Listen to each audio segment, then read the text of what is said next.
Check-up feminino, afinal de contas, a gente vai ao médico todo ano. Mas aí chega uma hora e vem essa história de check-up. O que é isso? Doutora Flávia Fairbanks, explica pra gente. Tudo bem, linda? Tudo bom? Tudo. Com você? Tudo jóia. Check-up feminino é essa consulta que a gente faz anual?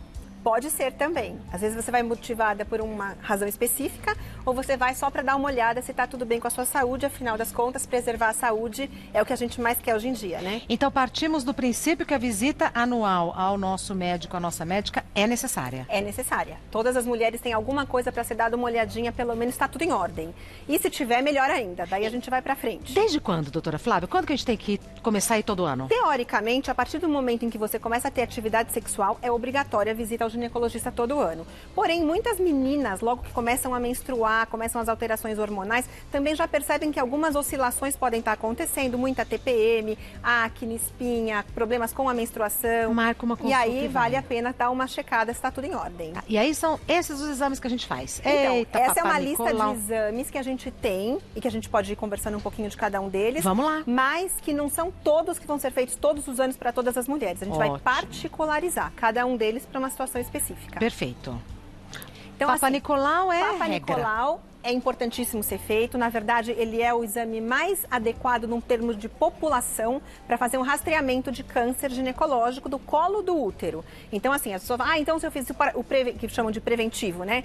Se eu fiz o exame preventivo, já vi todos os tipos. Não, ele é específico para o câncer do colo do útero. E mesmo assim, ele não é 100%. Por isso que a gente pede que tenha essa periodicidade. Fazendo um ano, no seguinte você fizer novamente, você está aumentando a chance Mas não de é ter... 100%. Não é 100%. Por isso que a gente precisa de alguns exames sucessivos para que você comece a aumentar a probabilidade de chegar perto desse 100%. Tá. Esse é aquele clássico que a gente chega, coloca aquele negocinho Isso, coloca aquele aparelhinho. que era de metal, agora é de plástico. Agora né? é de plástico, não é mais tão gelado nem tão desconfortável. Tem vários tamanhos, de acordo com o tamanho da vagina da paciente. E você faz uma raspadinha coletando as células que ficam em torno do orifício do colo do útero e também no fundo da vagina. Tá. Indicando alterações celulares e algum tipo de infecção, que depois vão ser interpretadas e tratadas de acordo com o resultado. Tá, esse é o básico, né? Isso. Chegou, faz Aí o papo. pessoal vai perguntar quando que tem que fazer. Boa. Então, o que acontece? A gente sabe que tem que ser feito a partir do início da vida sexual ou de 25 anos de idade, quando a pessoa às vezes não tem relação com penetração, mas já teve algum contato sexual entre algum parceiro, já pode ter adquirido algum tipo de doença, alguma coisa que precisa ser vista. Dessa maneira, faz um primeiro exame. No ano seguinte, faz um segundo exame com um intervalo de um ano. A partir dali, com 2 resultados normais e sucessivos, se nada mais tiver mudado, isso eu queria que a gente grifasse, porque nada mais tiver mudado, ou seja, se a sua saúde não mudou, se você não trocou de parceiro sexual, se não apareceu nada de diferente na sua vida, você pode espalhar ou espaçar esse resultado, essa nova coleta, para até 3 anos. Mas não é um exame caro. Baratíssimo. Rede Pública oferece. Gratuitamente. Então, vale a pena fazer todo ano, não vale? Vale a pena. É que essa é uma Eu conduta acho. brasileira, mas a gente está tentando se aproximar das condutas internacionais. Então, a Organização Mundial de Saúde, no mundo inteiro, fala que você já pode espaçar desde que respeitadas aquelas condições. Nada pode ter mudado. O nosso problema é que as mulheres mudam de parceiro, engravidam, saúde muda. adoecem, engordam, emagrecem, mudam uma série de coisas e aí se espalhar um pouquinho Mas às pode... vezes o que vale para todo mundo não vale pra gente. Exatamente, por isso tem que particularizar. Boa.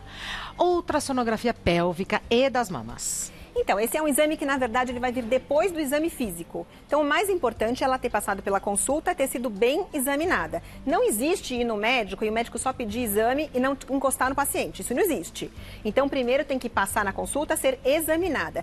Se houver alguma alteração no exame físico, vai ser solicitado um exame que é dito complementar, que é justamente isso daqui.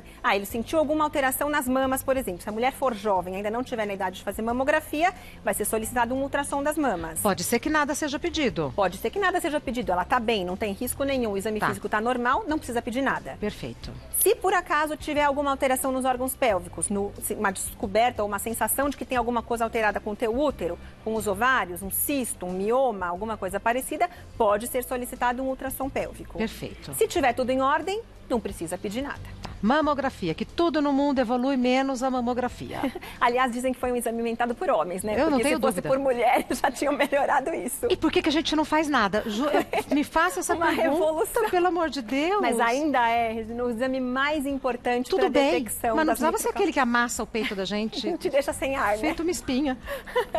É isso mesmo. Mas, de qualquer maneira, ainda não tem nada melhor do que este exame para detectar as microcalcificações na mama, que são as alterações mais iniciais que podem sugerir a presença de um câncer de mama. Então, por mais desconfortável que seja, não dá para abrir mão dele. Então, a gente recomenda, sim, existe daí um calendário a partir dos 40 anos, deve ser motivado e deve ser examinada essa mama pelo menos todo ano. Então, assim, o exame físico é anual. A solicitação da mamografia vai de acordo com a paciente. Se ela tiver alto risco para câncer de mama, história na família, tudo isso, ela vai começar a fazer anual a partir dos 40 anos. Vamos supor que é uma mulher que não tem risco nenhum. Ela pode fazer bianual, ou seja, a cada 2 anos, entre os 40 e os 50 anos, e anual a partir dali. Rede pública nem sempre tem mamógrafos à disposição, infelizmente, o que é um crime. É uma tristeza, mas na verdade isso tem melhorado um pouco. Tá. Então, assim, a gente não tem mais recebido tantas queixas de pacientes que têm dificuldade. Às vezes ele atrasa um pouquinho, mas dá para fazer. É um exame caro?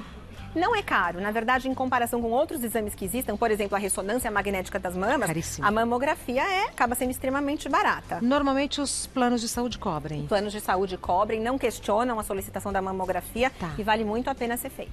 Colposcopia e vulvoscopia. Então, esses são exames complementares ao Papa Nicolau. Então, veja bem, primeiro você vai ao médico, conversa bastante com ele, vai te perguntar coisas específicas sobre corrimento, ardência, desconforto na relação sexual, lubrificação, uma série de questões.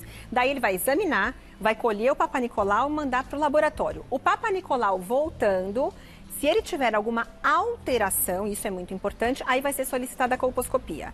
E a colposcopia é um exame que vai ser uma visualização com microscópio de detalhes do colo do útero, que possam indicar a presença de alguma lesão mais específica. Por exemplo, uma lesão por HPV, uma infecção, uma ferida no colo do útero que tem que ser melhor estudada, ou alguma área que precisa ser biopsiada, tentando confirmar ou afastar a presença de um tumor. Pelo menos acompanhar.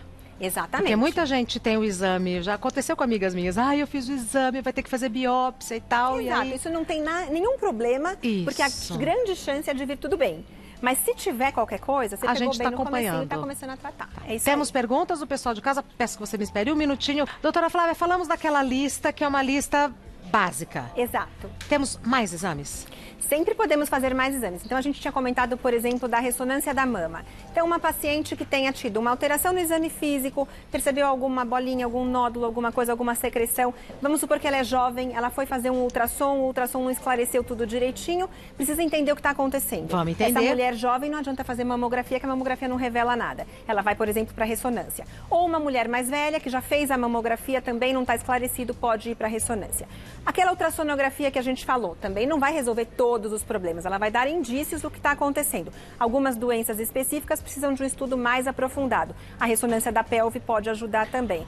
Uma série de exames de sangue que vão ser complementares aos exames ginecológicos. Então, por exemplo, a paciente foi com uma alteração hormonal. Vamos dizer que a gente vai pensar no que ela possa ter uma síndrome de ovários policísticos. Isso implica na coleta de exames de sangue para verificação dos hormônios e também na realização do ultrassom pélvico. Então, cada diagnóstico, cada suspeita que a gente tem, o médico tem que construir um raciocínio e pedir os exames específicos. Isso eu acho muito importante. Os exames são específicos. Não existe aquele, olha, eu vou te pedir tudo porque eu não sei o que eu estou procurando. Então, assim, não tem sentido, você tem que ter uma queixa ou você não tem queixa nenhuma. Se não tem queixa nenhuma, está com uma saúde boa... Não tem por que ficar fazendo um monte de exames. Não tem por que ficar fazendo um monte de exames, exatamente. Isso onera o serviço, isso onera o seu plano ou o serviço público e isso desgasta a paciente. Pessoa. Não tem sentido passar o dia no hospital fazendo exame para nada. Porém, tem uma queixa, precisa investigar alguma coisa... tem que fazer o exame específico, depois de uma boa conversa com o médico, que a gente chama de anamnese, que é a consulta, e um bom exame físico. Às vezes, quando o médico pede exame, dá um certo desespero, que a gente fala, tem alguma coisa grave. Ou ele deve estar desconfiando de alguma coisa que ele não me contou. É exatamente assim, doutora. É isso mesmo, né? Por isso que precisa fazer direitinho. Exatamente. Então, assim, se foi feita uma conversa ou uma consulta bastante minuciosa, de fato, você saiu com uma lista de 2 ou 3 exames ali que são pertinentes, ele deve estar pensando ou querendo afastar alguma coisa. Vale a pena que você não guarde aquele pedido na gaveta e esqueça para o resto da vida. Tem que ser feito esse exame e tem que voltar no médico. Isso é muito importante. A gente fala para os pacientes, o exame é do paciente, mas quem vai interpretar é o médico, não é a internet. Então, muita gente já começa a sofrer de véspera.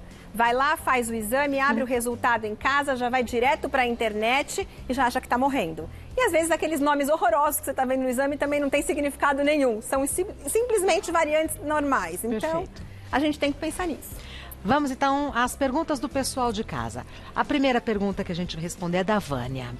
Doutora Flávia, é normal sentir ardência na semana seguinte ao Papa Nicolau? Não, na verdade o Papa Nicolau você não tem que sentir desconforto nenhum, exceto um leve desconforto pelo exame em si no momento. Exatamente. Uma semana depois sentir ardência, não. Provavelmente alguma coisa já estava ali, que talvez venha até alterada no próprio Papa Nicolau. Tá. Uma infecçãozinha, alguma irritação, que isso tem que ser melhor verificado. Perfeito. Mais uma pergunta. Regina, minha xará, gostaria de saber se é necessário fazer o Papa Nicolau mesmo quando já foi retirado o útero por completo. Excelente essa pergunta. Na verdade, o exame que vai ser feito não é mais o Papa Nicolau, porque o Papa Nicolau é o exame que faz a raspagem do colo do útero. Então, o que pode ser feito, eventualmente, se tiver alguma necessidade, eu coloco aquele aparelhinho dentro da vagina, isso tudo bem, porque aquele aparelhinho que chama espéculo, ele vê a vagina inteira, não é só o colo do útero. E se tiver alguma lesão, alguma feridinha, alguma secreção diferente, colhe-se e manda para análise. Mas não é mais Papa Nicolau. Seria um estudo da citologia vaginal. É igualzinho o Papa Nicolau, mas tem outro nome e examina outra coisa. Olhando outra coisa, exatamente. Tá. Próxima pergunta, Sandra. Na semana passada, durante o banho, vi que o meu mamilo estava invertido, mas pouco depois voltou ao normal. Isso é preocupante? Na minha ultrassonografia das mamas, não apareceu nenhum problema. Não, esse não é preocupante. O que ela quer dizer com invertido para dentro? Ele entrou, exatamente. Ah, tá. Então, assim, às vezes é uma reação do próprio corpo, porque tem músculos ali, que são justamente os músculos que ajudam, quando a mulher está amamentando, a expulsar o leite em direção à boquinha do bebê. Então, esse músculo, vamos supor que ela passou frio. Esse músculo contrai e o mamilo pode inverter. Então, se ele inverteu e desinverteu e não tem nenhum problema e você já foi examinada, já fez até uma ultrassonografia e não tem nada, você pode ficar, a princípio, muito tranquila. O problema é o mamilo invertido, essa deve ser a preocupação dela, porque a gente sabe que alguns casos de câncer de mama aparecem com alterações do formato da mama, inclusive uma inversão do mamilo, mas que não volta mais. Ele fica invertido e preso lá dentro. Então, depois de quanto tempo que eu preciso me preocupar? O mamilo ficou invertido. Teoricamente, ele está invertido, mas você fez uma massagem, uns exercícios então, e voltou. Não voltou, não voltou, não voltou. Não voltou, vai ao médico ver o que está acontecendo. Depois de quanto tempo? 2, 3 dias? Uns dias já é suficiente. Eu já não postergaria tanto. Mas vamos supor que você consiga uma consulta para a semana seguinte. Também não precisa morrer. Tá. Vai com calma. Tá, boa. Tá vendo? Eu até regalei os olhos, porque eu não sei, a gente às vezes fica desesperado e não precisa, não então. Não é para se desesperar. Eu sempre falo, a natureza faz um trabalho bom. Ela quer que a gente seja saudável. Nosso organismo tem métodos de contornar as coisas que estão dando errado lá dentro. Ai, que então, ótimo isso. Isso é muito importante. As pessoas não podem ficar desesperadas, vai tudo dar errado. Não, tudo está conspirando para dar certo.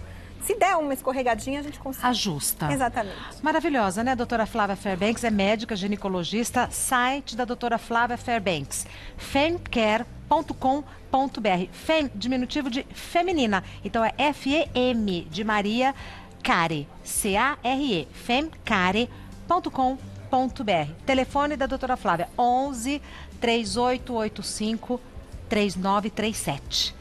3885-3937. Você fez foto para o nosso... Fiz, então, no @ Gazeta Mulheres, eles vão marcar o Insta. Pelo Insta, chega no site, chega na doutora Flávia. Perfeito. Mais fácil, né? Porque às vezes não dá tempo de ficar anotando tudo. É muita coisa. Eu repito, eu soleto, mas às vezes não dá tempo. Mas é uma delícia estar aqui com vocês. Obrigada, vai com Deus, viu? Eu que te agradeço, viu? Até a próxima. Até a próxima.